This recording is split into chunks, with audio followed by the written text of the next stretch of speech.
ओम श्री गुरुवे नमः। प्रिय श्रोताओं, आज आप सुनेंगे गुरुवार यानी बृहस्पतिवार की संपूर्ण कथा।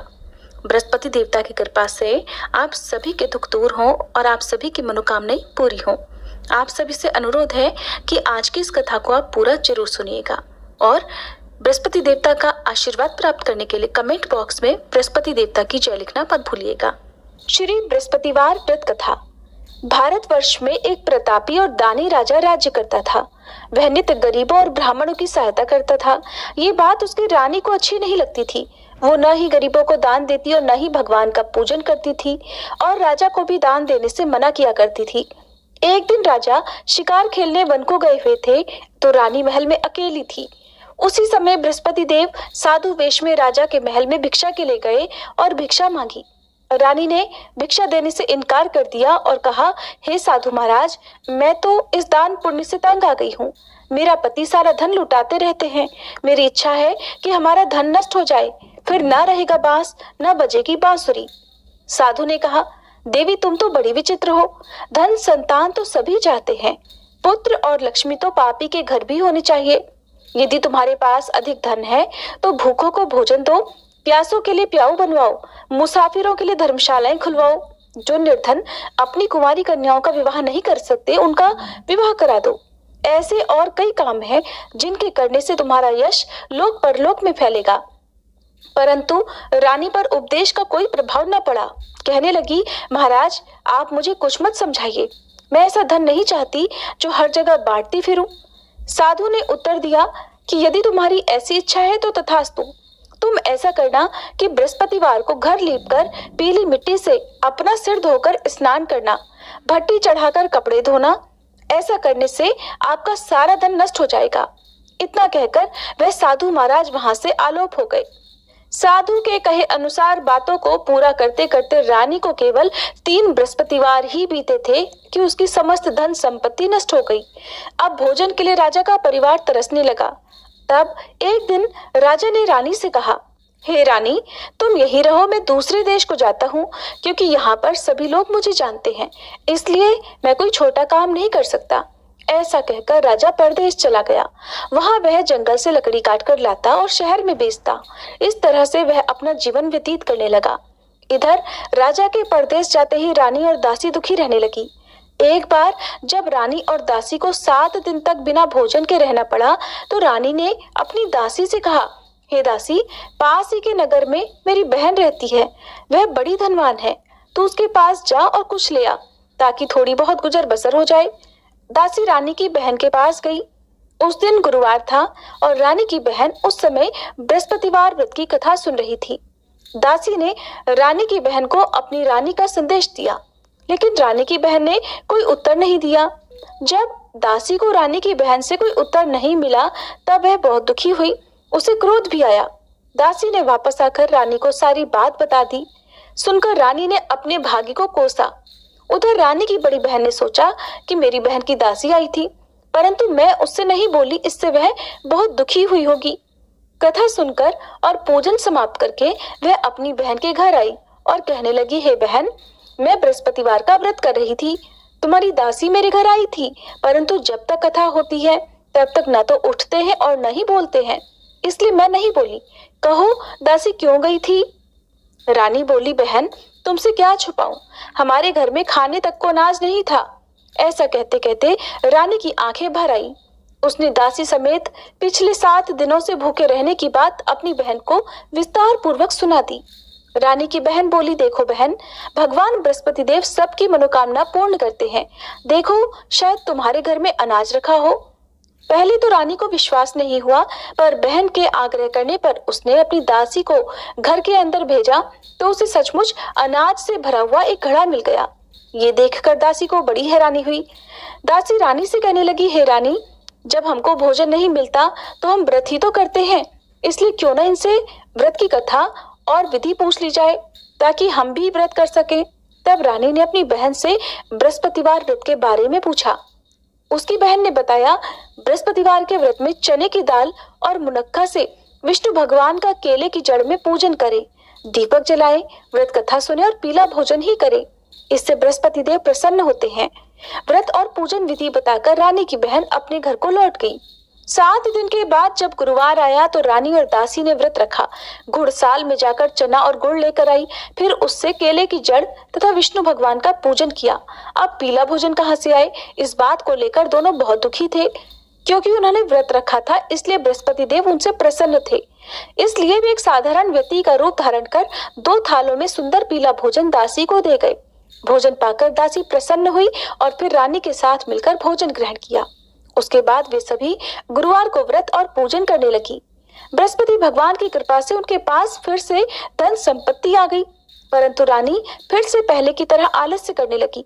तब दासी बोली, देखो रानी, तुम पहले भी इसी प्रकार आलस्य करती थी। तुम्हें धन रखने में कष्ट होता था, इस कारण सभी धन नष्ट हो गया, और अब जब भगवान बृहस्पति की कृपा से धन मिला है तो तुम्हें फिर से आलस्य होता है। रानी को समझाते हुए दासी कहती है कि बड़ी मुसीबतों के बाद हमने ये धन पाया है, इसलिए हमें दान पुण्य करना चाहिए, भूखे मनुष्यों को भोजन कराना चाहिए और धन को शुभ कार्यों में खर्च करना चाहिए, जिससे तुम्हारे कुल का यश बढ़ेगा, स्वर्ग की प्राप्ति होगी और पितर प्रसन्न होंगे। दासी की बात मानकर रानी अपना धन शुभ कार्यों में खर्च करने लगी, जिससे पूरे नगर में उसका यश फैलने लगा। फिर एक दिन रानी और दासी आपस में विचार करने लगी कि न जाने राजा किस दशा में होंगे, उनकी कोई खोज खबर भी नहीं है। उन्होंने श्रद्धा पूर्वक बृहस्पति भगवान से प्रार्थना की कि राजा जहाँ कहीं भी हो शीघ्र वापस आ जाएं। उधर वह राजा एक दिन दुखी होकर जंगल में एक पेड़ के नीचे आसन जमाकर बैठ गया। वह अपनी दशा को याद करके व्याकुल होने लगा। बृहस्पतिवार का दिन था। एकाएक उसने देखा कि निर्जन वन में एक साधु प्रकट हुए। वह साधु वेश में स्वयं बृहस्पति देवता थे। लकड़हारे के सामने आकर बोले, हे लकड़हारे, इस सुनसान जंगल में तू चिंता मगन क्यों बैठा है? लकड़हारे ने दोनों हाथ जोड़कर प्रणाम किया और उत्तर दिया, महात्मा जी, आप सब कुछ जानते हैं, मैं क्या कहूँ? ये कहकर वह रोने लगा और साधु को अपनी आत्मकथा सुनाई। महाराज जी ने कहा, तुम्हारी स्त्री ने बृहस्पति के दिन बृहस्पति भगवान का निरादर किया है, जिसके कारण रुष्ट होकर उन्होंने तुम्हारी ये दशा कर दी। अब तुम चिंता दूर करके मेरे कहने पर चलो तो तुम्हारे सभी कष्ट दूर हो जाएंगे और भगवान पहले से भी अधिक संपत्ति देंगे। तुम बृहस्पति के दिन कथा किया करो। 2 पैसे के चने मुनक्का लाकर उसका प्रसाद बनाओ और शुद्ध जल से लोटे में शक्कर मिलाकर अमृत तैयार करो। कथा के पश्चात अपने सारे परिवार और सुनने वाले प्रेमियों में अमृत और प्रसाद बांटकर आप भी ग्रहण करो। ऐसा करने से भगवान तुम्हारी सब मनोकामनाएं पूर्ण करेंगे। साधु के ऐसे वचन सुनकर लकड़हारा बोला, हे प्रभु, मुझे लकड़ी बेचकर इतना पैसा नहीं मिलता जिससे भोजन के बाद कुछ बचा सकूं। मैंने रात में अपनी पत्नी को व्याकुल देखा है, मेरे पास कुछ भी नहीं जिससे मैं उसकी खबर मंगा सकूं। साधु ने कहा, हे लकड़हारे, तुम किसी बात की चिंता मत करो। बृहस्पति के दिन तुम रोजाना की तरह लकड़ियां लेकर शहर को जाओ। तुमको रोज से 2 गुना धन प्राप्त होगा, जिससे तुम भलीभांति भोजन कर लोगे और बृहस्पति देव की पूजा का सामान भी आ जाएगा। जो तुमने बृहस्पतिवार की कहानी के बारे में पूछा है वह इस प्रकार है। प्राचीन काल में एक बहुत ही निर्धन ब्राह्मण था। उसकी कोई संतान न थी। वह नित्य पूजा पाठ करता, लेकिन उसकी पत्नी न स्नान करती और न किसी देवता का पूजन करती। इसी कारण वह ब्राह्मण देवता बहुत दुखी रहते थे। भगवान की कृपा से ब्राह्मण के यहाँ एक कन्या उत्पन्न हुई। कन्या बड़ी होने लगी। प्रातः स्नान करके वह भगवान विष्णु का जप करती, बृहस्पतिवार का व्रत करने लगी। पूजा पाठ समाप्त कर पाठशाला जाती तो अपनी मुट्ठी में जौ भर कर ले जाती और पाठशाला के मार्ग में डाल दी जाती। लौटते समय वही जौ सोने के हो जाते तो उनको बीनकर घर ले आती। एक दिन वह बालिका सूप में उन सोने के जौ को फटक कर साफ कर रही थी कि तभी उसकी माँ ने देख लिया और कहा कि हे बेटी, सोने के जौ को फटकने के लिए सोने का सूप भी तो होना चाहिए। दूसरे दिन गुरुवार था। उस कन्या ने व्रत रखा और बृहस्पति देव से सोने का सूप देने की प्रार्थना की। बृहस्पति देव ने उसकी प्रार्थना स्वीकार कर ली। रोजाना की तरह वह कन्या जौ फैलाती हुई पाठशाला चली गई। पाठशाला से लौटकर जब वह जौ बीन रही थी तो बृहस्पति देव की कृपा से उसे सोने का सूप भी मिल गया। उसे वह घर ले आई और उससे जौ साफ करने लगी, परंतु उसकी माँ का वही ढंग रहा। एक दिन की बात है, कन्या सोने के सूप में जब जौ साफ कर रही थी, उसी समय उस नगर का राजकुमार वहां से निकला। कन्या के रूप और कार्य को देखकर वह उस पर मोहित हो गया। राजमहल आकर वह भोजन और जल त्याग कर उदास होकर लेट गया। राजा को जब राजकुमार द्वारा अन्न जल त्यागने का समाचार पता चला तो अपने मंत्रियों के साथ वह अपने पुत्र के पास गया और कारण पूछा। राजकुमार ने राजा को उस लड़की के घर का पता भी बता दिया। मंत्री उस लड़की के घर गया। मंत्री ने ब्राह्मण के सामने राजा की ओर से निवेदन किया। कुछ ही दिन बाद ब्राह्मण की कन्या का विवाह राजकुमार के साथ संपन्न हो गया। इधर कन्या के घर से जाते ही ब्राह्मण देवता के घर में पहले की तरह गरीबी का निवास हो गया। एक दिन दुखी होकर वह ब्राह्मण अपनी पुत्री से मिलने गए। बेटी ने पिता की अवस्था को देखा और अपनी माँ का हाल पूछा। ब्राह्मण ने सभी हाल कह सुनाया। तब कन्या ने बहुत सारा धन देकर अपने पिता को विदा कर दिया। लेकिन कुछ दिन बाद फिर वही हाल हो गया। ब्राह्मण फिर अपनी कन्या के यहाँ गया और सभी हाल कहा तो पुत्री बोली, हे पिताजी, आप माताजी को यहाँ लिवा लाओ, मैं उन्हें वह विधि बता दूंगी जिससे गरीबी दूर हो जाए। ब्राह्मण देवता अपनी पत्नी को साथ लेकर अपनी पुत्री के पास राजमहल पहुंचे तो पुत्री अपनी माँ को समझाने लगी, हे माँ, तुम प्रातःकाल स्नानादि करके विष्णु भगवान का पूजन करो तो सब दरिद्रता दूर हो जाएगी। परंतु उसकी माँ ने उसकी एक भी बात नहीं मानी। वह प्रातःकाल उठकर अपनी पुत्री की बची जूठन को खा लेती थी। एक दिन उसकी पुत्री को बहुत गुस्सा आया। उसने अपनी माँ को एक कोठरी में बंद कर दिया। प्रातः उसे स्नानादि करा के पूजा पाठ करवाया तो उसकी माँ की बुद्धि ठीक हो गई। इसके बाद वह नियम से पूजा पाठ करने लगी और प्रत्येक बृहस्पतिवार को व्रत करने लगी। इस व्रत के प्रभाव से मृत्यु के बाद वह स्वर्ग को गई। वह ब्राह्मण भी सुख पूर्वक इस लोक का सुख भोगकर स्वर्ग को प्राप्त हुआ। इतना कहकर साधु अंतर ध्यान हो गए। धीरे धीरे समय बीतने पर फिर वही बृहस्पतिवार का दिन आया। लकड़हारा जंगल से लकड़ी काटकर किसी शहर में बेचने गया। उसे उस दिन और दिन से अधिक पैसा मिला। राजा ने चना गुड़ आदि लाकर गुरुवार का व्रत किया। उस दिन से उसके सभी क्लेश दूर हुए। परंतु जब दोबारा गुरुवार का दिन आया तो बृहस्पतिवार का व्रत करना भूल गया। इस कारण बृहस्पति भगवान नाराज हो गए।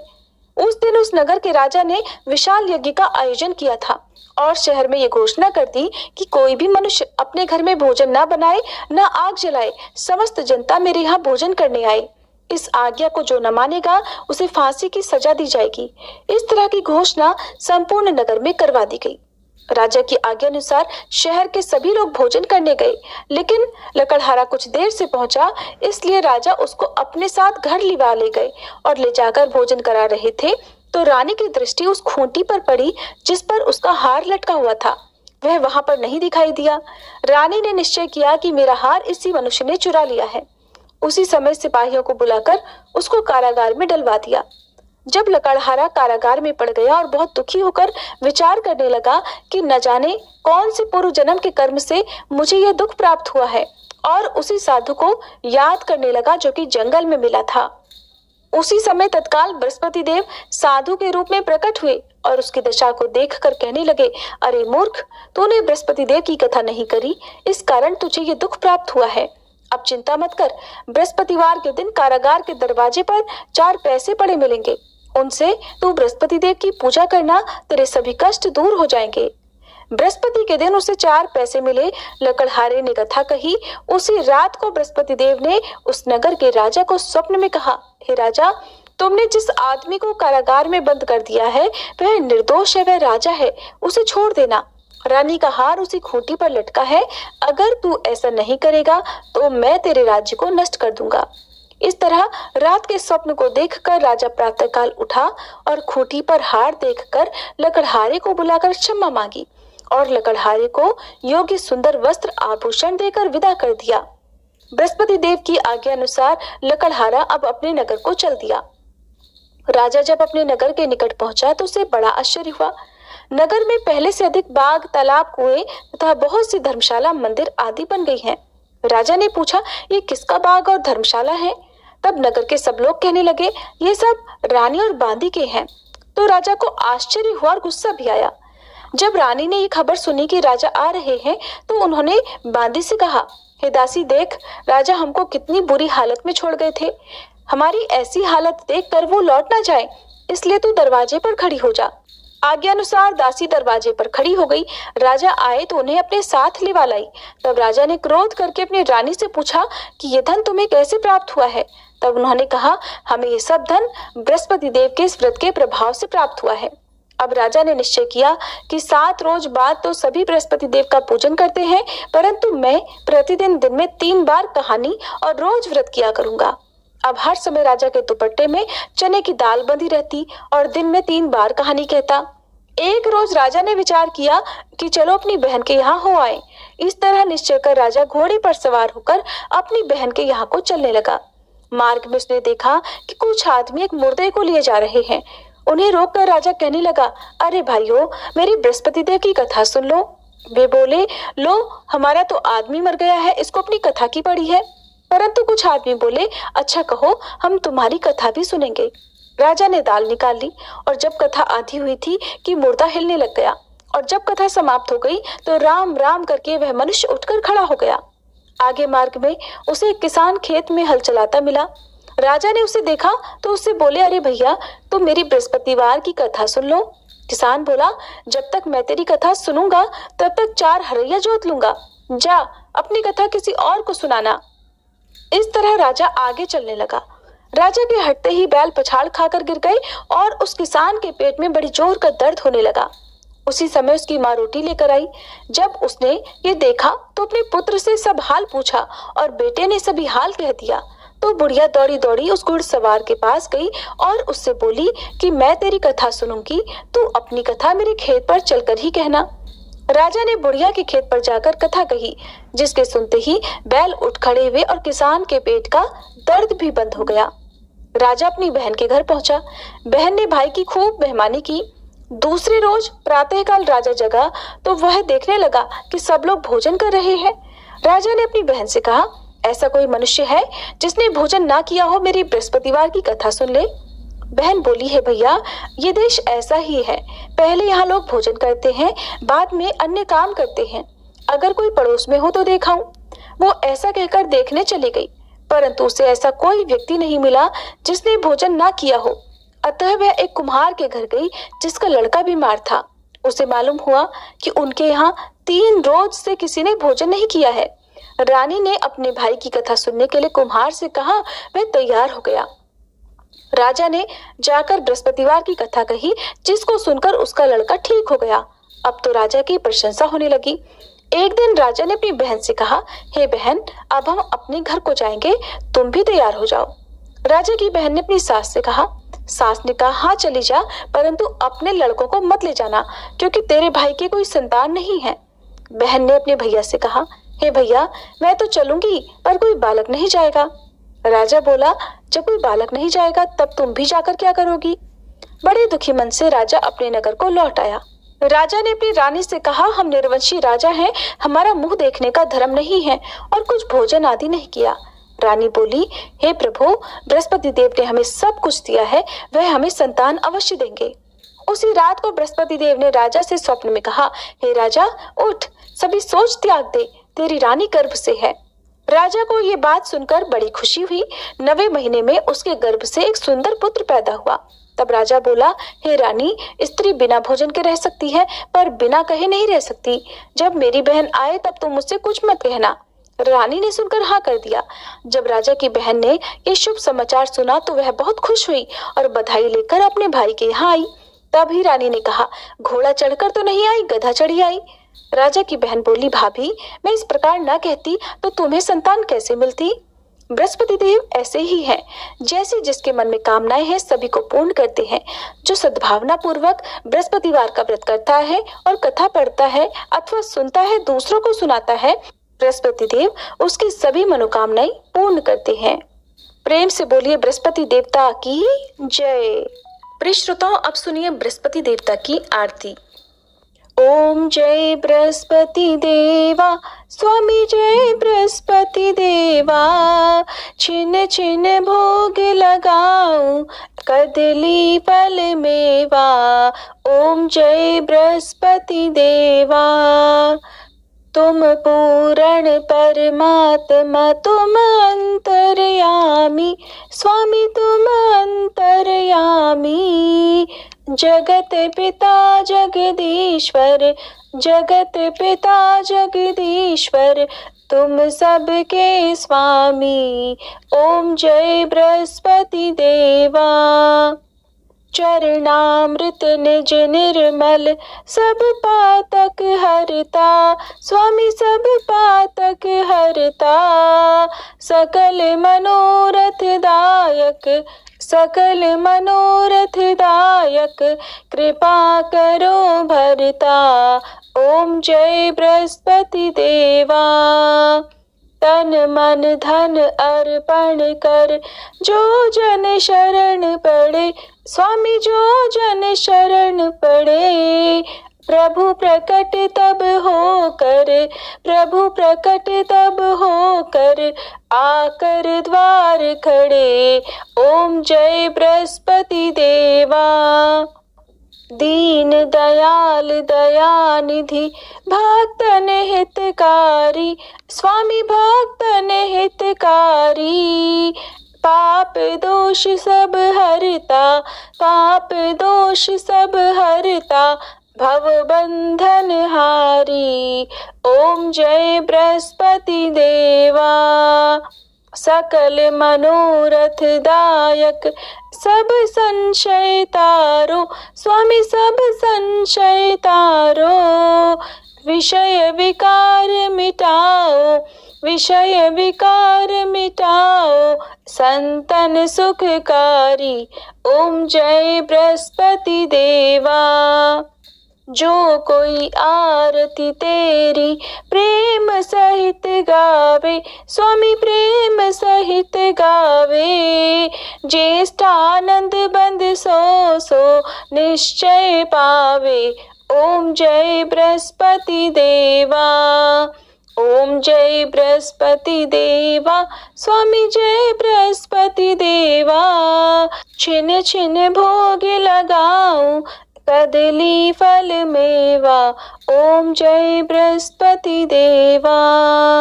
सब मिलकर प्रेम से बोलिए बृहस्पति देवता की जय, श्री विष्णु भगवान की जय। ये थी आज की वीडियो, उम्मीद है आपको पसंद आई होगी। दोस्तों, आपको बृहस्पतिवार की कथा कैसी लगी कृपया कमेंट कर जरूर बताएं। वीडियो पसंद आया हो तो लाइक करें और अपने दोस्तों के साथ शेयर करें। ऐसी ही और सी बहुत सारी कहानियों को सुनने के लिए चैनल को सब्सक्राइब जरूर करें।